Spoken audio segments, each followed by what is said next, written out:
তোমরা যে বুকের ছাতি পিটে পিটে সারা পৃথিবীকে বোঝাবার চেষ্টা করছো আমাদের এখানে কিছুই হচ্ছে না, ভারত প্রোপাগান্ডা ছড়াচ্ছে। এই ভিডিওটা বাংলাদেশের মানুষদের জন্য। যদি বুকে সৎ সাহস থাকে তবে এই একটা প্রশ্নের উত্তর দিয়ে যাবে। 2008 সালে 26 নভেম্বর ভারতবর্ষে এক ভয়ঙ্কর জঙ্গি হামলা হয়। তাতে প্রায় 160 জনের বেশি মানুষ প্রাণ হারায়, যেখানে পুলিশ কর্মী ছিল, সাধারণ মানুষ ছিল, এমনকি ছোট ছোট বাচ্চারাও ছিল। 300 জনের উপরে মানুষ আহত হয়। এই ঘটনায় সব জঙ্গি মারা পড়লেও একমাত্র আজমল কাসবি জীবিত অবস্থা ধরা পড়েছিল। তার যখন কেস কোর্টে ওঠে, সে চেয়েছিল যে পাকিস্তানের কোনো উকিল তার হয়ে কেস লড়ুক, কিন্তু পাকিস্তান কোনো রকম আগ্রহ দেখায়নি। শেষমেশ মহারাষ্ট্র সরকার দুজন উকিল কাসবের হয়ে নিয়োগ করে।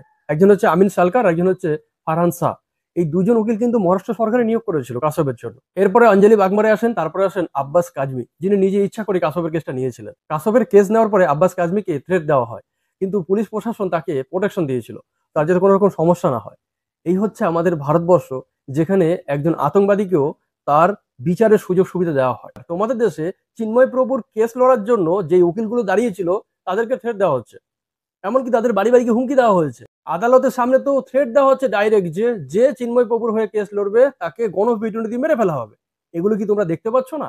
যেই দেশে আইনি প্রক্রিয়া থাকে না, যে দেশে একটা মানুষ তার বিচার পাওয়ার মতন কোনো রকম সুযোগ সুবিধা পায় না, সেই দেশে কি কোনো রকম সরকার চলছে? তোমাদের কি মনে হয়? তোমরা যারা এতদিন ধরে বলে বেড়াচ্ছ যে শেখ হাসিনা স্বৈরাচারী ছিল, শেখ হাসিনার আমলে মানুষ কথা বলতে পারতো না, আইনি ব্যবস্থা ছিল না, জোর জুলুম চলতো, এখন কি হচ্ছে? এখন তো শেখ হাসিনা বাংলাদেশে নেই, এখন তো আইনি প্রক্রিয়ার মধ্যে শেখ হাসিনা নেই। তবে এখন কেন এরকম বিদ্বেষ হচ্ছে? কেন একটা মানুষ তার আইনি সুযোগ সুবিধা পাবে না? কেন সেই উকিলদেরকে থ্রেট দেওয়া হবে? তোমরা কি মনে করো সারা বিশ্বের কাছে আমরা যা বলবো সবাই সেটা বিশ্বাস করবে? মানুষ দেখে না, মানুষ বোঝে না, মানুষের বোধ বুদ্ধি নেই, শুধু তোমাদেরই আছে যে মানুষকে আমরা বোকা বানাবো আর মানুষ বোকা বেনে যাবে, এরকম মনে হয় তোমাদের? বাংলাদেশের আইনি পরিকাঠামো পুরোপুরি ভেঙে গেছে। বাংলাদেশে তো এখন তালিবানের থেকেও খারাপ শাসন ব্যবস্থা। সেখানেও হয়তো একটা মানুষকে এরকম আইনের সুযোগ সুবিধা দেওয়া হয়। সারা দুনিয়া তোমরা এটাই বোঝাবার চেষ্টা করছো শেখ হাসিনা খারাপ ছিল, ভারত আমাদের নামে বদনাম করছে। তোমাদের দেশে যে কিছু হচ্ছে সেটা যে সারা পৃথিবীর মানুষ তোমাদের দেশে টেলিভিশনের মাধ্যম দিয়ে দেখছে, তোমাদের দেশের সোশ্যাল মিডিয়ার মাধ্যম দিয়ে দেখছে, সেটা কি তোমরা কল্পনা করছো? একটা মানুষের হয়ে প্রায় 70 জনের বেশি উকিল আগের দিন যে কোর্টে মুভমেন্ট করেছিল, তাদের সবাইকে ধমকানো হচ্ছে, চমকানো হচ্ছে, তার হয়ে কেস লড়তে দেওয়া হচ্ছে না। এটা কোনো মানে শান্তিপূর্ণ দেশে হয় নাকি? তোমরা বলছো আমাদের দেশে কিছুই হচ্ছে না।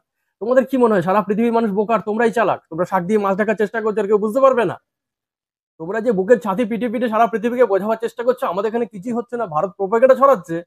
তবে এই যে তোমাদের দেশের বড় বড় টেলিভিশনে দেখাচ্ছে যে উকিলরা এরকম কোর্টের সামনে গিয়ে ধর্ণা দিচ্ছে, তারা স্লোগান দিচ্ছে, যারা চিন্ময় প্রভুর হয়ে কেস লড়বে তাদেরকে পিটিয়ে গণপিটুনি দিয়ে মেরে ফেলা হবে, এটা কোন শান্তিপূর্ণ দেশের পরিচয় ভাই? যদি দম থাকে তবে এর উত্তর দিয়ে যাবে যে আমাদের দেশে আইন শৃঙ্খলা ভঙ্গ হয়ে গেছে, আমাদের দেশে আইনি ব্যবস্থা নষ্ট হয়ে গেছে। ভারত প্রোপাগান্ডা ছড়াচ্ছে না, তোমরা তোমাদের হাঁড়ি নিজেরাই ফাটিয়ে রেখেছো সারা পৃথিবীর সামনে, ঠিক আছে?